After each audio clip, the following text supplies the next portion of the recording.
I was a practicing clinician working in a home health agency model. I wasn't allowed to dose my patients as per best practice guidelines. So I said, there's gotta be a way to do this better. My grandmother and my grandfather, I started seeing them going in and out of long-term care. It started personal, seeing the sick side of 80, and now it's been exciting to be part of Fox. Light bulb moment. Like, that's a complete game changer. You can see what we can do as a practice and as treating clinicians to really make 80, 85 look so much different than it did back that long ago. And boil it down into one saying, it's quite simply this. It's be stronger, live better longer.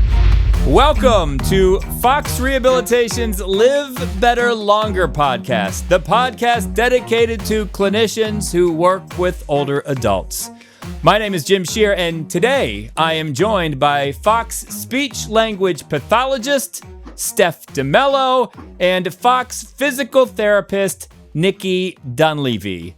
Steph and Nikki, welcome. Thanks for having us. This is bringing back memories of the first ever Live Better Longer podcast, where I was joined by a physical therapist and a speech language pathologist. And it's actually the basis for our podcast. I love when different disciplines collaborate. So right off the bat, applause to both of you.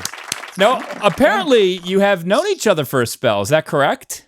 Yeah, we met when I first started at Fox, which was September 8 years ago. Was it at a senior living community? Yeah, so when I first started at Fox 8 years ago, I was the only speech therapist in the Philly area. Whoa. So my territory was kind of Center City to Mainline to like Lafayette Hill, which is a little bit west. So I had a large territory. So one of my buildings I was in was Atria in Center City, which is where Nikki and I met. Do you remember the first time you met? I actually do. We were talking about this today. But Nikki doesn't? I was like, dude, yeah, she didn't. Oh, she did? I was excited to have another girl probably in the building. Well, okay, so Yeah. So Nikki, you don't remember the first time you met Steph, but do you remember an early encounter where you're like, oh, she's pretty cool? Yeah, absolutely. Take me through one. Give me an example. I think we hit it off right away. It was for a while. I was just happy to have more help too, because the building was so large, and having, a PT and OT, and then finally a speech therapist that would be there consistently. Like Steph said, her being the first one in the area. We had so many referrals and people that needed SLP, and, we didn't have one consistently. So it was exciting to finally have somebody where we could really do this interdisciplinary approach and kind of put all the pieces together that PT and OT were already utilizing, but we had that missing component of having somebody to help with the SLP component. And I believe we have another guest on the Live Better Longer podcast. Yeah, sorry. Steph, who is that? That is Andrew. Yeah, Andrew.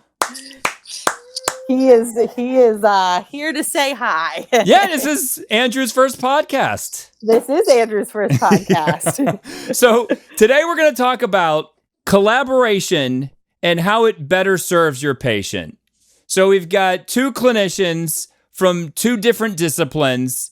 Let's talk about how it works. So I love, and I said this on the very first episode of the Live Better Longer podcast, I love the idea of interdisciplinary therapy. So can you take me through some real life experiences, how you two have teamed up to better serve a patient? Sure. So I think kind of like we were talking about the initial starting when I started at Atria Center City 8 years ago, and Nikki said all those referrals, that was kind of where our collaboration began. Nikki has always been a huge supporter of speech. So when we would, if there was someone who maybe just presented with just a little bit difficulty carrying over strategies, she would always call me in and refer to me. So we built that relationship from the beginning, which for me is awesome to have a PT that is like, oh, speech is needed for this, like, and knows why speech is indicated is fabulous. So that was that was huge with building the foundation of it. I would say like a lot of our communication and collaboration have been more with finding the communication breakdowns in the patient and helping Nikki better understand how she can get them to do the strategies she wants to do and better recall for safety awareness, and even just communicating with a patient who has aphasia and understanding what they're trying to communicate to her. So you can help with the communication. The patient communicates to Nikki, and then Nikki can help the patient on another end. Yeah, and that's part of it, and also the memory recall. So the cognitive component of it, and having them recall the safety awareness strategies that she's teaching them, and them actually being able to recall and utilize it. See, it works. It's magic. So, Nikki, do you remember a time where you and Steph treated the same patient and you felt like progress was happening, and maybe you high-fived each other like they do in buddy movies? Yeah, I would say we've had quite a few of those moments where we can high five. Part of the reason that I'm a big cheerleader for SLP is my sister is an SLP. So that's where I have the good knowledge of the background, and always am advocating for our patients and for speech language pathology if it's needed. So we had one patient. The biggest issue partly was, and this happens with a lot of patients, is getting them to utilize their rolling walker, and then also the hand placement when going to sit. So using, I guess, also like consulting Steph of what is the best way to communicate. Do they respond better to a visual cue? Is it more of simple commands, using simple wording? So somebody posting signs in the room is one that we'll do frequently, or posting right onto the walker, or utilizing tape on the walker for hand placement. So that's one that that is pretty successful in a lot of our patients that do have that poor recall strategy of hand placement with using their walker when they're standing up and sitting down. So I'm sure you two roll in the clinical circles a lot more than I do. Although I have been mixing it up a lot over the last year. But why don't more clinicians tag team like this? I think a lot of it has to do with, we are lucky that we're in a building and we see each other, I'm only in our current building Mondays and Wednesdays, but we see each other on those days, and we can touch base, multiple times throughout the day about patients, versus having to send an email, a call, a text, or Teams or something about a person. Like it's in your face all the time. So I think, being in the building, we're lucky for that, but that versus being in the community where you have to make that effort to reach out on another form of communication. You're not seeing the other therapists. So do you have to actively seek out the other clinician if you do want to collaborate? You would say you don't have to. I think it's beneficial to, because there may be things that you can describe better with hand motions, and I'm a very gestural person, so I use my hands to talk a lot. So being able to demonstrate and describe how I'm getting to carry over the technique, face to face versus typing it out, it's usually easier. So how do you play off each other? Does one discipline come first? Sometimes we all go in at once. So yeah, it's usually, if we have a referral for all three disciplines, more specifically in a building, we'll let one discipline reach out initially to the family to get the consent so that they're not overloaded. And then, if the family says, I want to speak to each discipline after the evaluation, then of course we'll follow up in that manner. But a lot of times, and we find out, what is the biggest deficit? Is it truly cognitive? Oh, you know what? It's really their ambulation. So then we'll kind of pick who calls and focuses first, or goes to evaluate first, and then can kind of give the picture of what's going on. So it goes all back to that communication aspect of just touching base, PT, OT, and speech of what is best for that patient and what they need. Now, you're never in the same session together, right? No, not with the patient. I mean, occasionally, like I may walk in when she's with someone, and I would say like, oh, maybe try it this way, but not, we're not treating the same person in the same simultaneously. So yeah. A clinician will treat a patient, and then another discipline will treat that same patient. When do you share notes, or when do you discuss what the patient needs? So we kind of run on the hour, at least at our building. We run, so like we see each person at the top of the hour. So like those last few minutes at the end of the hour, we usually touch base and say, oh, I just saw so-and-so and they benefited from, verbal cues or something like that. Now, would you agree that interdisciplinary therapy is kind of going the extra mile? Not everyone does it, but by collaborating with another clinician, you are going above and beyond. Now you're going to be modest. Now you're going to be modest. No, I feel like our practice is set up to do that, though. I think that we all mutually respect each other, PT, OT, and speech, that's how the patient's going to have the biggest success, is if you all do come together and communicate, even in the home setting too, not just a building. In the building, you have, you're pretty much forced to do interdisciplinary work, but even in the community, I think it's, in order to reach the patient's goals, you have to work together. So if it's going above and beyond, then I guess so. But yeah, I think it is. Yeah, but I think that's kind of part of what Fox has instilled in their clinicians too. Yes. Is that's what we do. It's an exchange of abundance. You're giving more than what's expected. It's like, oh yeah, like a physical therapist could treat a patient, but it's like, we're going to have a physical therapist treat. We're going to have a speech language pathologist look at the situation, maybe an occupational therapist look at the situation. We're going to help this patient as best as we can. Yeah.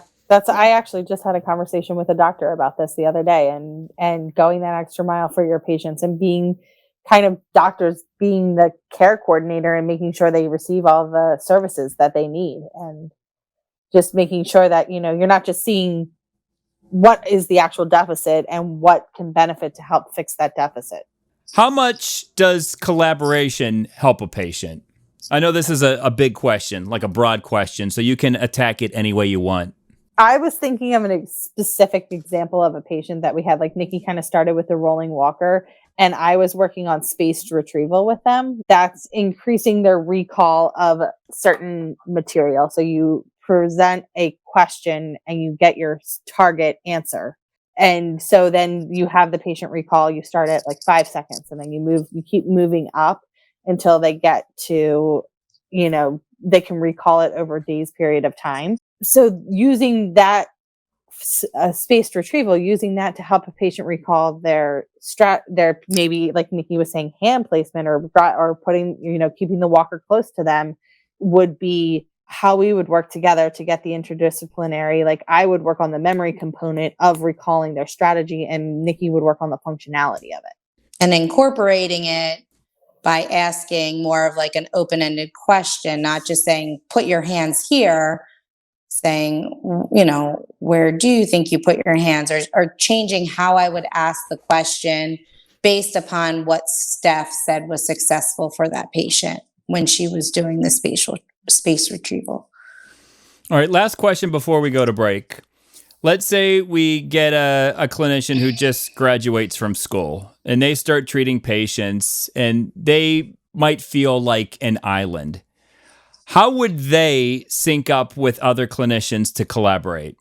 I would say one, are they in the community or are they in the building? And knowing who their counterparts are on that patient is the first way, who's your PT counterpart? Who's your OT counterpart?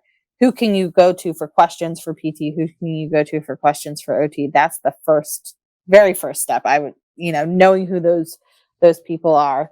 And then, if you are in the community, reaching out at Teams. The beauty of Teams is you can do a phone call, you can do a video call. So if it is something that you can't be in person, you can do a video conference and, have that quick conversation that you need to have. Yeah, and Steph is talking about the Teams platform on Microsoft.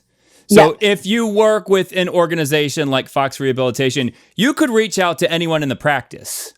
So it's just a matter of digging a little deeper and asking some questions. Yeah, it's made communication so much easier too, because before you would have to reach out for email or we had like a phone contact list. We still probably have it. But when I started 10 years ago, you're scrolling through an Excel sheet trying to forgot about that. somebody's phone number to, reach out to them. So, and with all our new grad program, everybody has a mentor, at least from the physical therapy side. Yep. A mentor in that 6-month program.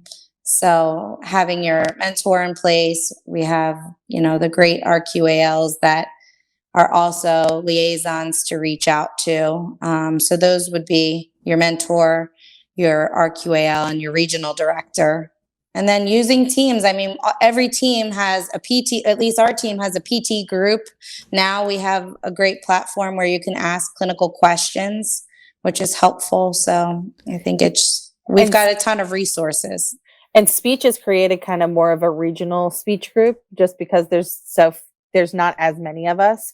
So we have, our team speech group, but then we also have where, I have people from all the other neighboring regions, so we can collaborate with not just the SLPs on our team, but in other regions. And it's amazing the ideas that people come up with. That's great. You've created your own community. And Nikki, you've been with Fox for 11 years? Yeah, 11 years in October it will be. So do you ever talk to a younger clinician and say, well, when I started, I had to do this. You have it so easy now. You have it at your fingertips. Yeah, and I thought I would never be that way. But we have a newer grad that's the secondary PT in my building, and I just did it today. I was like, well, when I started. No, but technology has come so far. Like 11 years ago, like you said, you might have been writing this stuff down shorthand.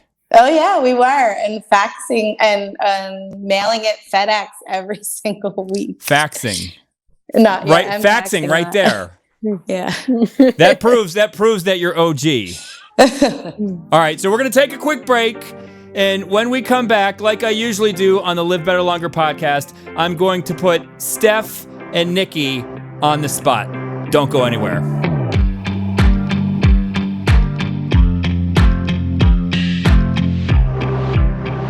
I reminded you about this last week. I'm going to remind you again today because it's actually happening this week.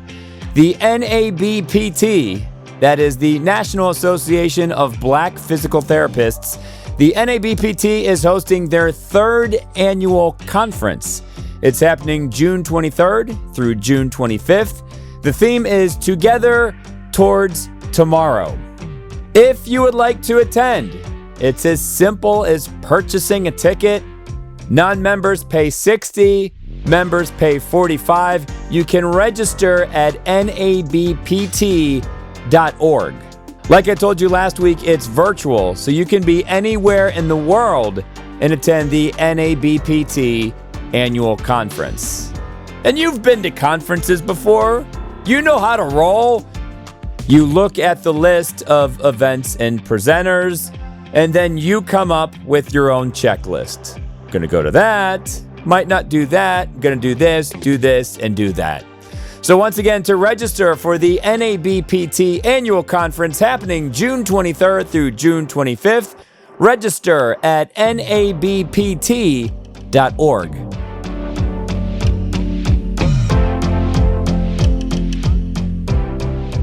So we are back on Fox Rehabilitation's Live Better Longer podcast. I am joined by speech-language pathologist Steph Demello and Fox physical therapist Nicole Dunleavy.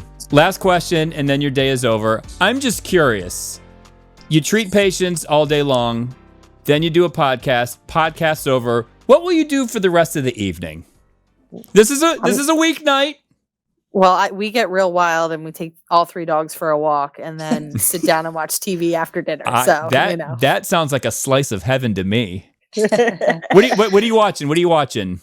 We are right now binging Mad Men because we never watched it when it came out, so we're catching back up on it. Thoughts on Mad Men?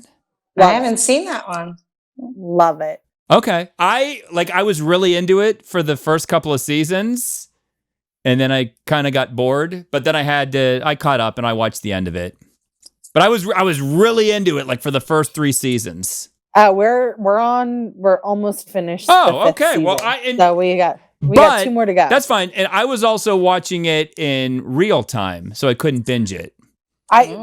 We were discussing this, and I think when you can binge stuff, you get, because you don't forget what happens. Yeah. It makes it like that much more. I agree. I think it would have been a different experience if I could binge Mad Men.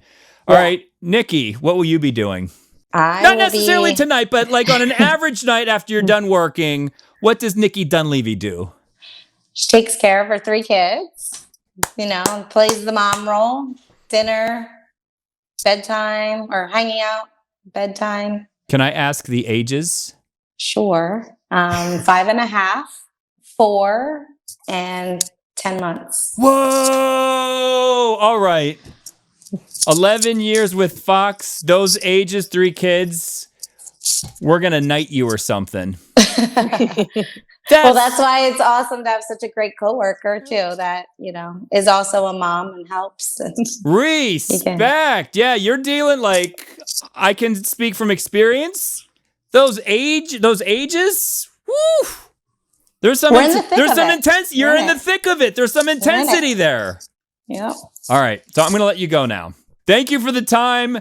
The message today, teamwork makes the dream work. So for Steph Demello and Nikki Dunleavy, my name is Jim Shear, and we will see yins later.